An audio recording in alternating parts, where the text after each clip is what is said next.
we're going to be talking about some of the PCM engines that are available in our Centurion boats and which one would be right for you. We're going to be talking about the two specific motors, the H6 and the XR7. Their motors are available in the Centurion RI 217, 237, and 257 boats. And we're going to talk a little bit about them and why you would want one versus the other, the advantages and disadvantages to each one. The first motor is the PCM H6. The H6 is a 450 horsepower engine that delivers 465 foot-pounds of torque. The next motor is the XR7, which has 550 horsepower and 570 foot-pounds of torque. Now, there's two different numbers when we're talking about motors in surf boats that make an impact on the performance of the boat. All right, so with these two engines, we have the horsepower and the torque specs. These are two of the most important numbers that we have when talking about the performance of these engines. As you can see, the H6 has less horsepower and less torque than the XR7. Now, what do those numbers mean? When talking about motors, the most common number that we talk about is horsepower. And horsepower is important when in regards to a boat, but it's definitely not the only important factor.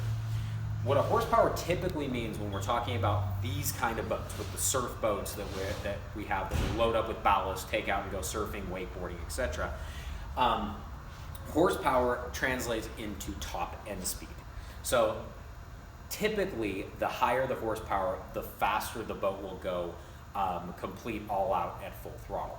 Now, there are some other factors that come in, like the gear ratios, the propeller specs, things like that, which we'll talk a little bit about gearing and that here in just a minute. But for the most part, the higher the horsepower, the higher the top end speed. The other factor is the torque. Now, torque is the primary number that we got to look at when we're talking about running the engine under a load. The heavier the load, the more torque that we have to have in order to compensate for that heavy load. In other words, if we take this RI 257 that I've got behind here, load it full of all 5,500 pounds of ballast that it can pack, it's going to need quite a bit of torque generated to push that boat along. A high horsepower motor that doesn't generate a lot of torque will not be able to push that heavy load. Same thing on the other end, we don't necessarily want a motor with a whole bunch of torque and no horsepower, or we'll have an extremely low top end speed.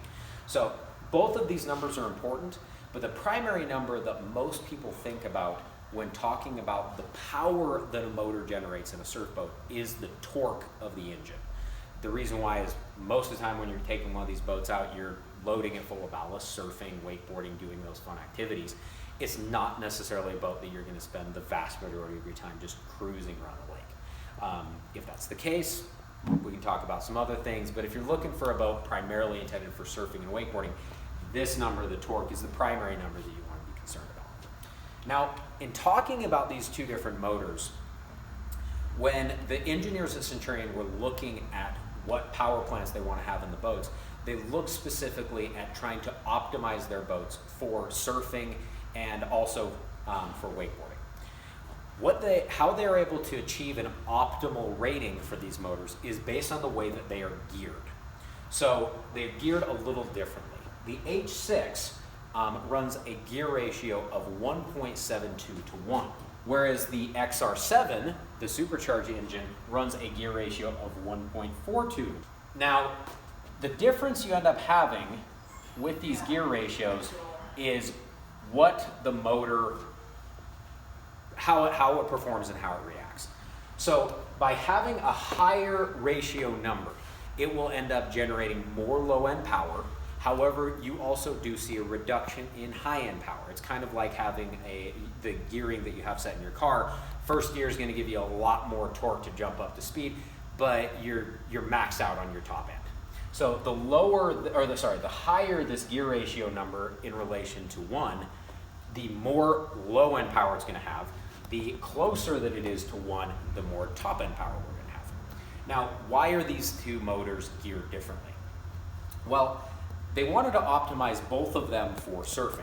The H6, because it doesn't have quite as much horsepower, quite as much torque, needed a lower gear ratio in order to generate the torque and power that we need when we're surfing with these boats fully ballasted.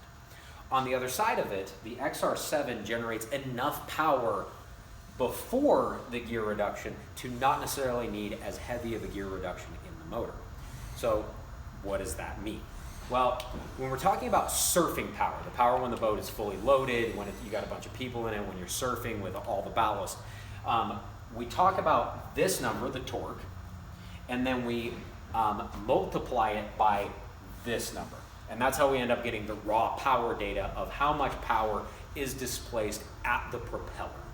Now, when we're talking about the H6 with 465 foot-pounds of torque at a 1.72 to 1 gear ratio, we end up with a total amount of power of 799 foot-pounds of torque at the prop. On the other side of it, we have the XR7 with 570 foot-pounds of torque at a 1.42 to 1 gear ratio. This equates out to approximately 807 foot-pounds of torque at the prop. Now, why would you necessarily want one over the other? These two numbers are relatively similar. They're within 1% of one another. So why would somebody want an XR7 versus an H6 and vice versa? Well, the main point that you want to take away with these two motors is both are going to surf and wakeboard awesome. You're going to notice very little difference between the two motors when you're running and surfing. The only difference you may notice in performance for those two activities is the XR7, because it is a supercharged motor, compresses the airflow going in and will not be affected quite as much by elevation changes as the H6. It will still be impacted by it, but if you take your boat up to really high elevation lakes, like 7,000 plus feet, the XR7 will generate a little bit more power for surfing. But the bottom line on these two is both are going to surf awesome, even when fully loaded with ballast. Both are going to perform fantastic for wakeboarding and for doing any of these other low-end things. Now, one of the other things that we need to talk about is why you would want an XR7 versus an H6, and why you would want a different, lower gear ratio, or a 1.42 to 1 gear ratio instead of a 1.72 to 1. The primary difference between these two motors is the top end speed that they generate. If you're the kind of person that is wanting to generate more top end speed, you're wanting to get from point A to point B pretty fast, you like cruising around down Lake Powell, things like that, the 550 is going to give you overall better performance. If you want to go 40 plus miles an hour, the XR7 is the ideal engine. On the other side of it, the H6, though it will perform just as well for surfing and such, it's not going to give you quite as much top end speed because of the higher gear reduction, as well as the reduced horsepower of the motor. Now, what that means is the H6, depending on the boat and depending on how it's set up, you'll have a top end speed of right around 35 to 37 miles an hour typically in most of the boats, where the XR7 is going to give you about another 5 miles an hour on the top end speed on the boats.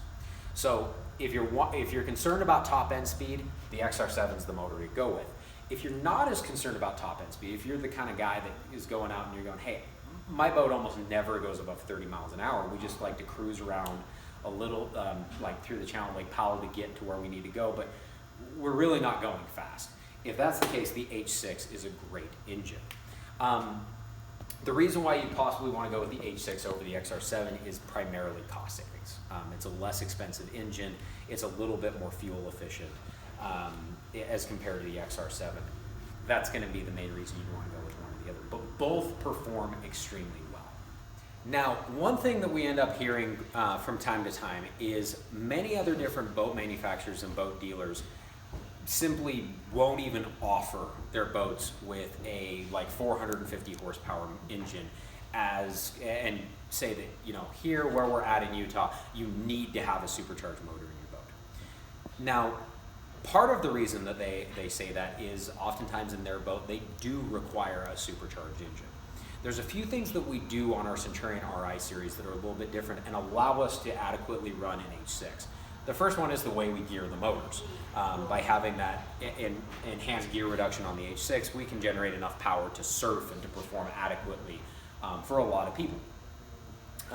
On the other side of it, we also have on our boats some systems like our quick surf system and our stinger plate that reduce the drag that is generated on the hull. compared to other different systems that are on other boats. We have other videos that we talk a little bit more about the surf systems and about how they're different from one another. But really, we end up with a system that is more efficient and that when you engage, reduces the drag and the strain that is placed on the engine. Because of this, we can run a motor with a little bit less power and still have it perform extremely well. As an example, this RI-257 I have behind me has an H6 motor, performs great. At our World Series event that we did, the World Series of Wake Surfing, the Rocky Mountain Wake Surf Open that we held this last year, at that event we were driving an RI-237 fully loaded that was equipped with an H6 engine and pulling it for professional wake surfers. Performed awesome. It's fantastic. So the nice thing that we end up having is on the Centurion RI series, you have your choice between the two motors and can pick whichever one is more beneficial for you. If you're the kind of guy that just wants to have the additional top end speed, the additional power, the XR7 is a fantastic way to go. But if you're more concerned about fuel efficiency and more concerned about just the overall cost of the motor itself, the H6 will still perform fantastic for you, and you'll be extremely happy with how it runs. So come down and check us out, and we'll be happy to go through any more information with you, but we hope this has been helpful and informative for you. Thanks a lot.